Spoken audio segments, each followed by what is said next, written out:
Happy Friday. This has, it's been a lot of work trying to get here today. Everything that could go wrong seemed to go wrong, but we're here. I am Catherine O'Brien. I'm a relationship psychotherapist at happywithbaby.com and the author of Happy with Baby, Essential Relationship Advice When Partners Become Parents. And I am so grateful that today I have Jacqueline Cohen joining us from Therapy Mama. And she is also a certified she's a licensed professional counselor. She's a certified clinical, ADHD certified clinical services provider, also a national board certified clinical hypnotherapist, and many other amazing things. And today she's going to share with us what it means to be a mama with ADHD, Attention Deficit Hyperactivity Disorder, and tools to assist us in better understanding how our brain works. Thank you for being here, Jacqueline. Thank you for your patience with me today. I am just so happy that you could be joining us. Oh, I'm happy to be here. Thank you, Catherine, for having me. So I had to look this up, Jacqueline, and figure out when we met. And I was like, oh, that was a couple years ago, but it was actually back in 2016. Yep. At the Postpartum Support International Conference in San Diego. Mm-hmm. And it was wonderful. And I remember, I don't even know how I got introduced to you and Cassie Owens. And it was just like, I just adored you both right from the beginning. And we had so much fun. Here I'm on the West Coast. And at the time you were on the East Coast in Georgia. And now you're in Colorado. Yep. And I just so value you as a colleague and just the knowledge that you share with me, both personally and professionally. Same. And same. I feel like every time I talk to you, I learn something new and amazing. So I value. I'm so glad that you're here today. Thank you. I'm glad to be here. So let's jump right in. And can you tell us what does that mean when somebody says ADHD? What does that mean? And I know you shared with us a chart that I could share here. So I'm gonna. Yes. I love this chart. It makes it a lot easier to explain and understand. Okay. I'll just start explaining it. So, what else? Okay, here we go. Here it goes. When someone says ADHD, a long time ago, they would differentiate between saying ADD and then ADHD. ADD being purely inattentive, and then ADHD having the hyperactivity and impulsivity component. But now ADHD is just the umbrella term for whether someone's diagnosed with purely inattentive type, purely hyperactive impulsive type, or combined type. So it's just ADHD kind of across the board. So, but basically what ADHD is, it's a impairment in executive function. And executive function is how we navigate every aspect of our day. So it's, as you can see this is Thomas Brown's table that he has in one of his books. I think it's Understanding ADHD. And so you've got first activation, which includes organizing, prioritizing, and activating to work. For me, it's like when I think of I get up and, getting going, I'm not quite ready to get going when I'm supposed to get going. Would that be difficulty with transitions in your day? Anytime you have to switch to a new task or something? Yes. Too? I mean, transitions are a very difficult thing for ADHD. So when I describe it, for me, how it feels to me, my day never feels fluid, ever. Okay. And it is, activation isn't just in the morning activating. It can be activating on a task, and difficulty starting it. So, it doesn't matter what time of the day it is. It's task related, right? Starting the Zoom meeting today. Zoom was having activation problems. Exactly. So, and then you've got focus. So focusing, sustaining, and shifting attention to a task. So what's really difficult for someone with ADHD is when they are on a task, it's being able to be pulled away from it and then be able to get back to it. So, for me, I'm inattentive. And so if I'm actually in a task that I can stay focused on, if I have to leave to go do something else in that moment, I'm like, okay, I'll come back and do it. But I know realistically when I come back, like getting back to it it doesn't have the same to it. Like it's very difficult for me to get back to it. For someone go ahead. Well, I'm just thinking like just as a mom, right? Because we get interrupted so many times a day. Yes. And so how do you get anything accomplished? Because your attention is constantly being shifted and... Yeah, it is. And I think that's a big struggle because, it's like it's hard to be productive. Yeah. Because of we need our executive function in order to do it. And,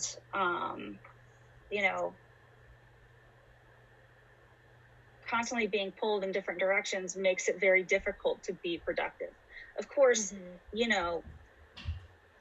helping your child do whatever they need to do in all of those tasks, in the big picture is meaningful because you're taking care of your child, right?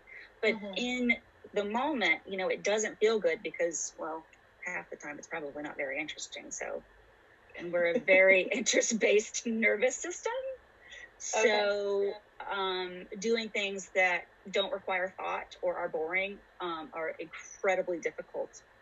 And so there is this like feeling of, if a mom's day is basically driving your kids to school, cleaning the kitchen, meal prepping, going to the grocery store, taking care of the laundry, bringing kids to, whatever practice they go to. If she's not interested in those things, which, fair, it's not very interesting. Yeah. Not that it's not worth it, but, that there is this thing where this feeling of what is the point? Because, and it becomes this like deep existential dilemma because it doesn't feel like there's a point, even though in reality there is. So I don't mean like there's not a point of taking your kids to soccer practice and stuff like that. Sure. It's just that if that's the day-to-day stuff that are very mundane and that don't feel meaningful in the moment, then it can feel very like, is this what my life is? And which can, create depression. Well, I was just going to say, I've talked to parents and then they feel bad. Like I'm a bad mom because I'm not I'm not enjoying all these mundane tasks, or other people seem to really like doing, making dinner and doing this kind of thing. And I find it, not fun. I hate it. Yes. Yeah. And then I what's hate wrong it too. with me? Yeah, exactly. What's wrong with me? What's wrong with me? I don't like, having little ones. I don't like getting on the floor and playing with them. Doing Legos or playing Barbies or whatever. Like reading the same story. I don't enjoy it. And what's wrong with me because I'm supposed to as a mom or a dad. Yeah. Well, nothing's wrong with you. Yeah, nothing's wrong with your brain with you. Absolutely. Functions. So, but just kind of getting onto it. So the effort is sustaining the effort and processing speed. So that, processing speed can be someone's a fast processor, someone's a slow processor. A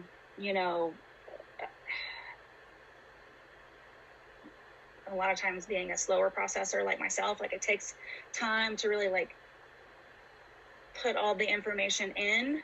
So like if I'm learning something new, I feel like a deer caught in headlights for a while until I finally get it. Right.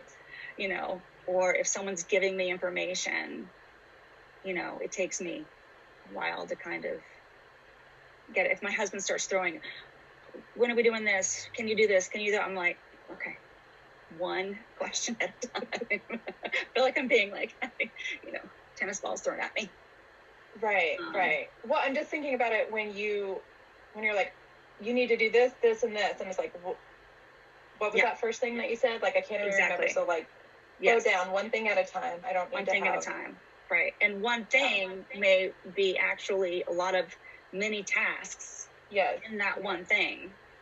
So that can get very overwhelming. So we can get overwhelmed really quickly. And that, you know, also going to the emotion, managing frustration and modulating emotions. You know, a lot of times people who work with ADHD, you know, don't necessarily consider that component, but it is a huge component to ADHD because it's hard to, you know, manage frustration and emotion dysregulation when our executive function isn't functioning as we want it to. And so then you have memory, so utilizing working memory and assessing recall. What that can also have to do with working memory, it's, you know, why people will talk about, you know, not doing things to reach their full potential.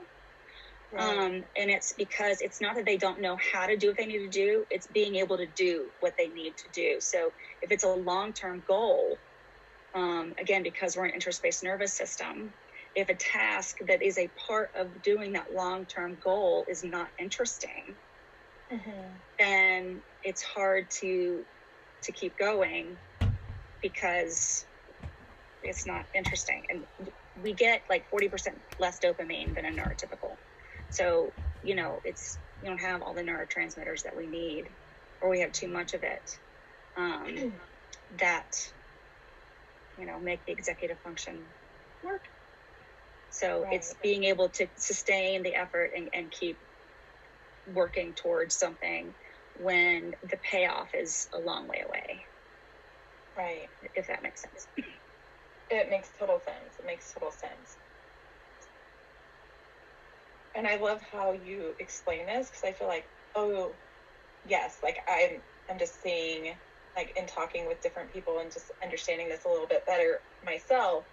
But how does ADHD affect women and men differently? Like, what are there specific things that differences? Yes. Between the two? Okay. So, you know, from a biopsychosocial perspective, you know, biologically, there's a hormone difference. It's not to say that there aren't hormones for men that don't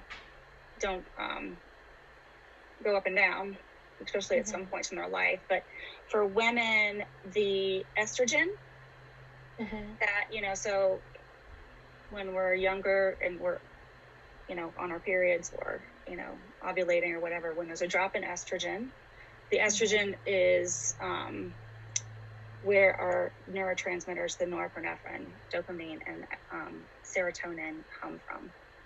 And those are the three neurotransmitters that affect our executive function. So when there's a drop in estrogen, symptoms of ADHD exacerbate.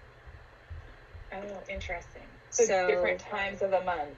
Different times of the month, and then pregnancy, perimenopause, menopause. Pregnancy, which is interesting because when I was pregnant with my first, I had never felt more calm in my entire life. It was the only time I actually felt like my days were fluid. Okay. Now, unfortunately, I didn't have the same experience with my daughter. That was maybe because I had a toddler who also had ADHD.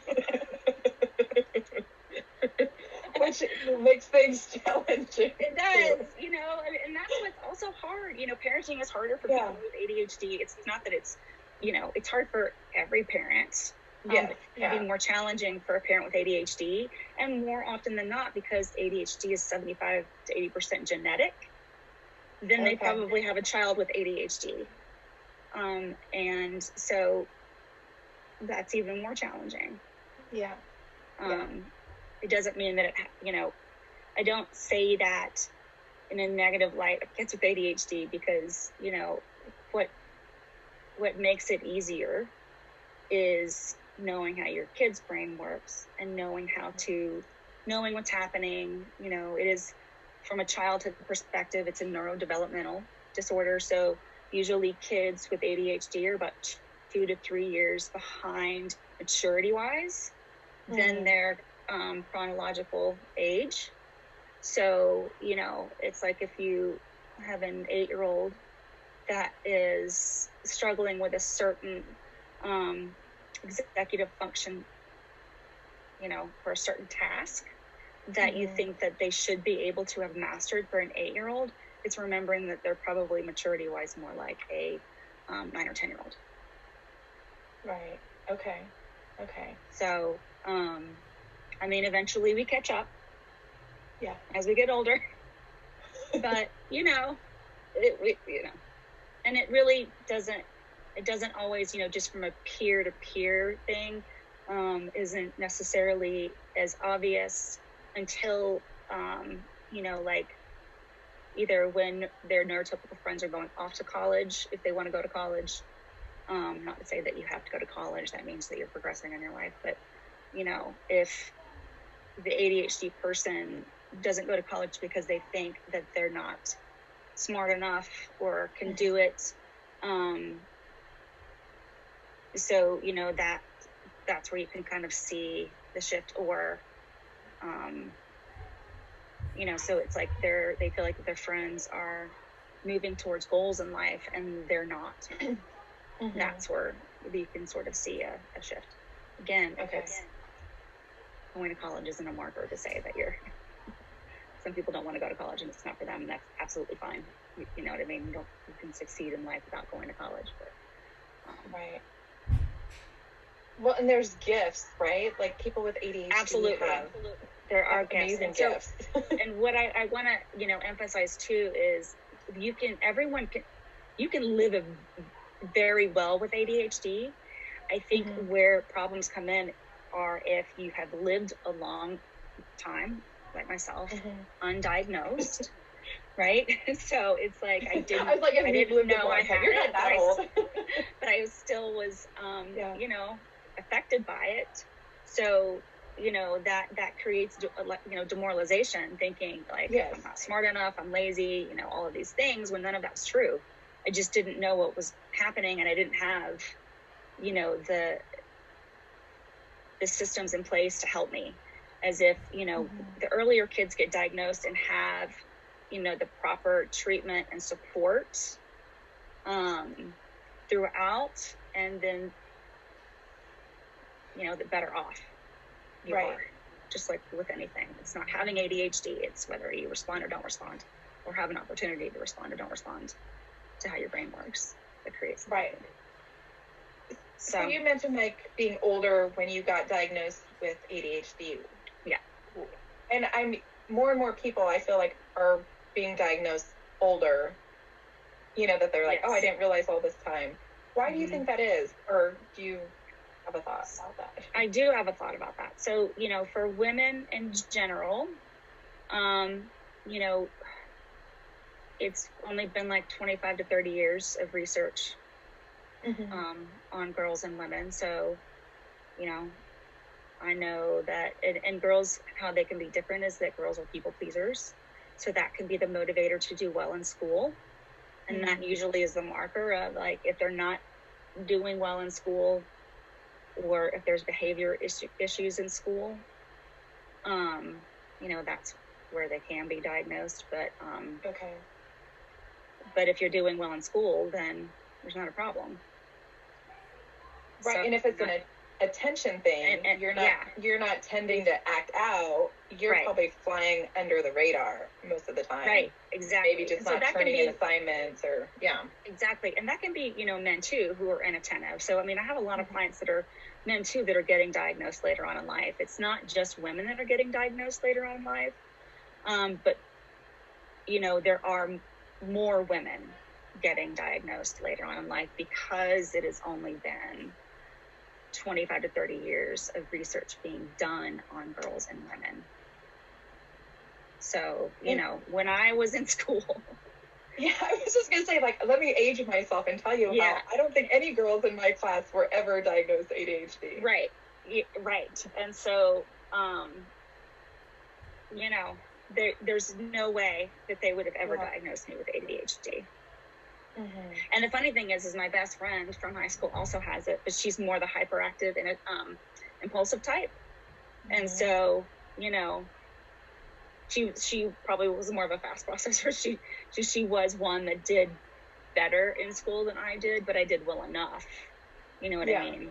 But right. I think I had systems and structures in place that just happened to be in place that also helped me. Do you know what I mean? Right. Do well enough. So if things were different, I may not have done as well. Yeah. Yeah. What are some of the systems, or what are some of the things, key components that help managing ADHD? What do you recommend? So we realize there's different struggles for people, but what would you? Right, and everybody is different. So you can have two people that are diagnosed and attentive, but their, symptoms can look different, and what they struggle with can look different. The other thing that I was going to say about difference between men and women, and this is definitely, from a traditional social expectation perspective, but, women, the expectation of women and mothers, traditionally, it's making doctor's appointments, social planning, writing thank you notes, meal planning, right? Things like that. Those things are the hardest for, people with ADHD. And things that require no thought are the hardest to do because they're not interesting. So like if I have to clean the kitchen, then I know for me, it's like, okay, my brain needs stimulation in order for me to do it. And so I'll listen to music or I'll watch a movie or something. So that's goes to what you sort of answered or asked me before, like, what do you do? Yeah. I know my brain needs stimulation. So if there's a task that I need to do, that we have to do to adult, boring adulting.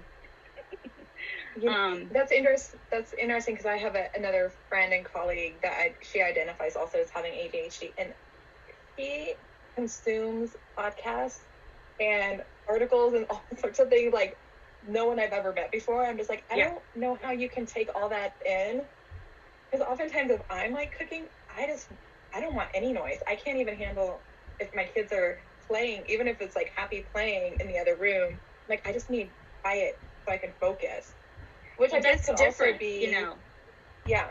I mean, it's like I need something that stimulates my brain. Listening to my kids play does not stimulate my brain. It may hurt my brain, right? Right. So like it has to be stimulating. Yes. So your friend listening to podcasts may be stimulating to her. Mm-hmm. You know what I mean? So for me, she does it while she's doing all sorts of things. Right. Yeah. So it's whatever stimulates your brain stimulates that calms it.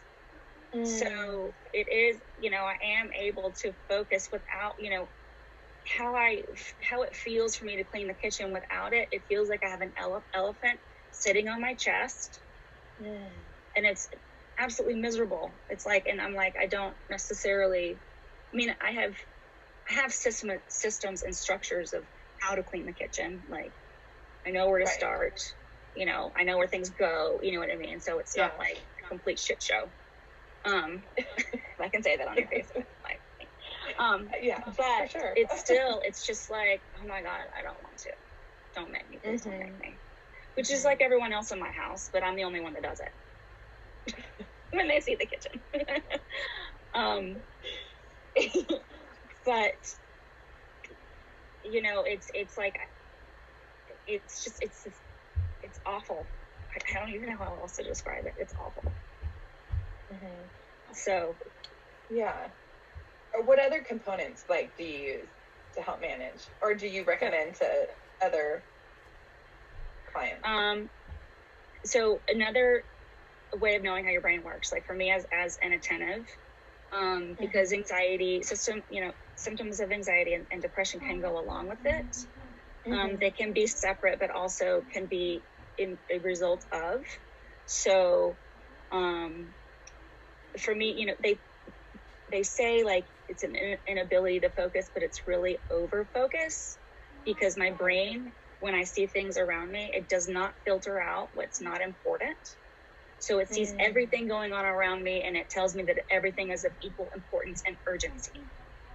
Okay. Which totally makes my fight or flight paralysis show up, and I want to freeze. So that creates a lot of anxiety. So I know it's me learning the difference between that type of anxiety versus like a generalized anxiety. So I can say to myself or say it out loud, you know, you don't need to do this right now. You need to do this. Yeah. Yeah. That makes sense. Oh my gosh. I feel like there's so much more. There's so much more. And I want to like talk further. I tend to keep these around like 30 minutes or so, just to bite size as like parents, you know, not having a lot of time information, and it can be very overwhelming, especially if someone is newly diagnosed or they're trying to see if they do have it. And it's right. Okay, so what would you? And I feel like we should set up another time and we can talk more too about how this like impacts with anxiety and depression, and we've also talked about postpartum mood and anxiety disorder. Yes. So I definitely would like to have further discussions with you for our community. But what would you recommend if someone's saying like, oh my gosh, this sounds like this could be me, or I did recently get a diagnosis, but besides my doctor wanting to give me medication, I don't know what else to do. What would be a first step that you would suggest?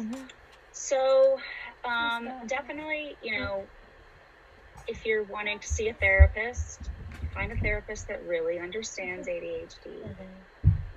Just like maternal mental health, there are clinicians that say they understand it, but they haven't been trained in it. They don't really know.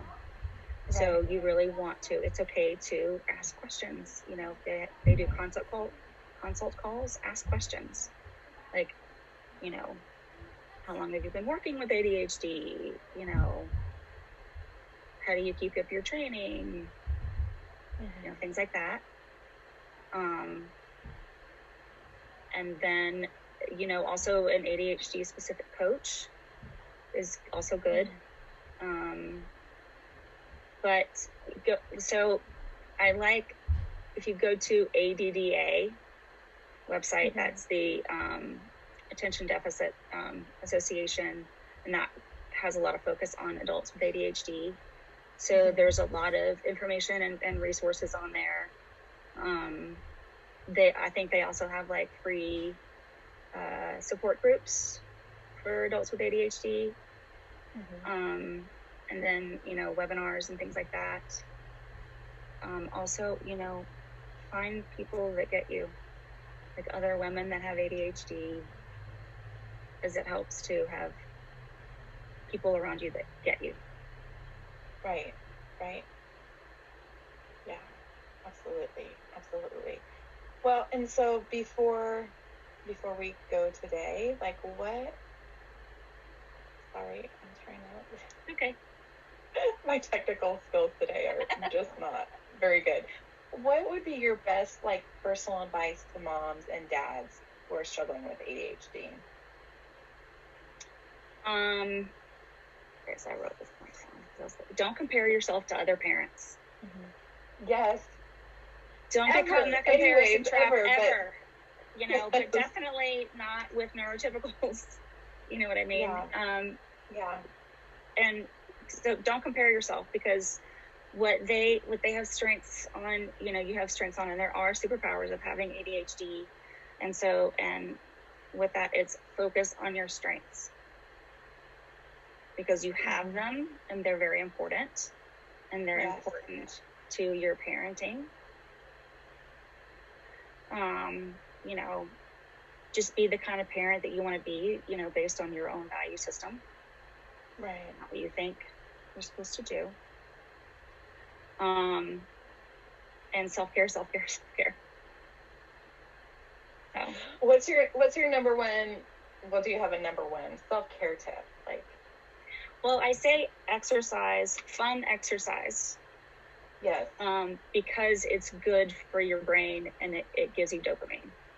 So I love that.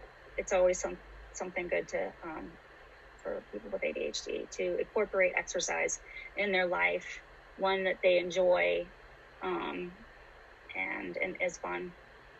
Yeah, it's not about like mundane. Not about weight. Or it's not about how you look. It's about, your physical and mental well-being. It's good for your brain. Yeah. Well, Jacqueline, I'm so glad you were here today, and I definitely want to figure out when we can have another conversation so you can share more wisdom. But how would people find you if they wanted to get more information from you? So they can go to my website. It's www.therapymama.com. Or I have a Facebook page, an Instagram page, which is, my Instagram is like @therapymama_LPC. And then the Facebook is just Therapy Mama. So. Very cool. Well, thank you again for being here. And if you guys have any further questions, please don't hesitate to share them below and let us know what maybe something that you learned today in the comments. And if you're watching this video as a recording on another platform, please don't hesitate to join our Facebook community on Facebook at Happy with Baby Community. And until next time, take care of yourself, because it's not if you have time, but it's definitely a necessity.